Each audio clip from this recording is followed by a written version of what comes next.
Talk a bit more about this diversity and inclusion piece, because I think sometimes we think in terms of black and white, but what I'm seeing and what I'm excited to be a part of here at Provident 1898 is diversity across all of the different intersections that make people them. You know, so for me, I'm a Canadian by birth, American by choice. I'm Jamaican, German, raised by Ukrainians, and all kind of mix, but we tend to simplify this, okay, black and white, or these different intersections. So talk a bit more about the types of diversity and the ways that we're cultivating that intentionally here at Provident 1898. Right, well, you mentioned several right there, but in addition to that, I think there is a diversity of pursuits and passions that we're trying to embrace as well, and that includes everything from entrepreneurship in the arts to entrepreneurship in the social sector and advocacy, yes, to entrepreneurship in small business, and lastly, entrepreneurship in high growth startups, which is often the poster child for what entrepreneurship is, and with that comes a certain image as well of who the entrepreneur is that's leading that. But there is all sorts of venturing happening in Durham, and a lot of it is not matching that poster child image. So we try to be a place where no matter what you're pursuing, you're taking a risk. We want to be here as a resource for that, hold space where you feel like there are others like you doing that as well. And that in addition to the space and the community that we're providing, there's an opportunity for you to access resources, build your skill set, build your knowledge and your networks to be successful in whatever that risk is. Love it, love it. And I mean, that's why I'm so excited to be a part of this beautiful work. Thank you for bringing me onto this team and having me be a part of this, carrying this torch forward. What I want to hear from each of you before we close is a couple of the things that you think make this space so special. And by this space, I don't just mean the physical space. I mean the space that we are holding and making and creating for this work to happen. What are the big highlights for you, just a couple that you think really set this place apart? Yeah, well, I think it's the fact that we've done so much in trying to point you back to some of the history of the community that you are building on. You know, for a white man who wasn't born in Durham, there's a lot of reasons to think that I wouldn't connect to that story in the same way as Carl might. But in reality, it's inspirational for me to hear about the founders of NC Mutual, the pioneers of Black Wall Street, because of what little they started with. And I'm sort of first generation business person within my family in terms of growing up as a missionary kid. So I'm learning a lot. I'm not coming at this from an inherited background of knowledge of entrepreneurship. Right.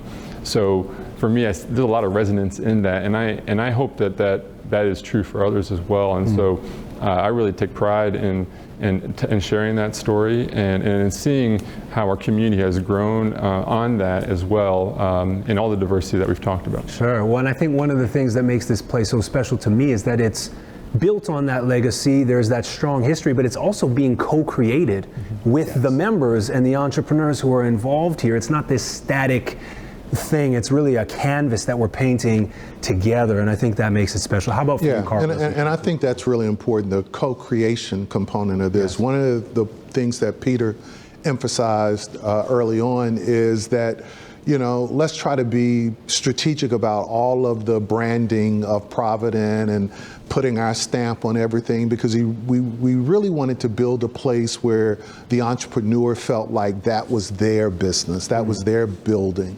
And they weren't necessarily just going to work at Provident, but they were going to invest in their thing. So we've tried to sort of moderate the preponderance of a lot of corporate branding, because what we want to do is to create a space and an opportunity to sow into the businesses of those who are creating today. Much like the experience that I had coming up, is that the business leaders did not tell me to go out and be like them. They inspired me to go out and to chart my own path, but to use their background and the experience that they could bring to help me achieve my vision and my goals. So that's what we're trying to do. We've tried to price even the offerings that we have here at Provident at a level that is accessible to everybody. Yes. And you are going to be announcing and rolling out some even new pricing and ways of getting people in. We've also tried to really continue that community service piece.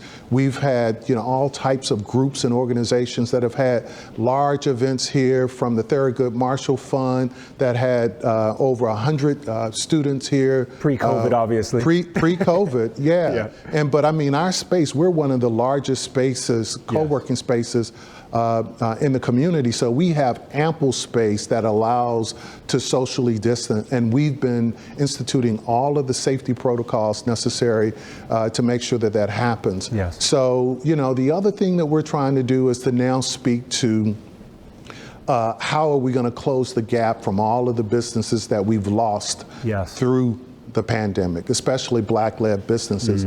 And we've been fortunate that we were awarded by the North Carolina Idea Fund a grant that allows us to pilot a new program that we have, and it's entrepreneurship through acquisition. We believe that the next generation of business people, right, Peter, to grow and close that gap of loss that we've seen, you're going to have to acquire a number of businesses. It's not going to be ground up seed. While that's great, we have to really be a lot more strategic. There are some corporate players that are interested in entrepreneurship, are not going to grow it from the ground, but can acquire these assets. We're going to create the tools to make that happen. We'll have more to share about that as we go forward. Sure. Thank you. Carl Webb, Peter Cvelich, thank you. Thanks for bringing me into this beautiful work.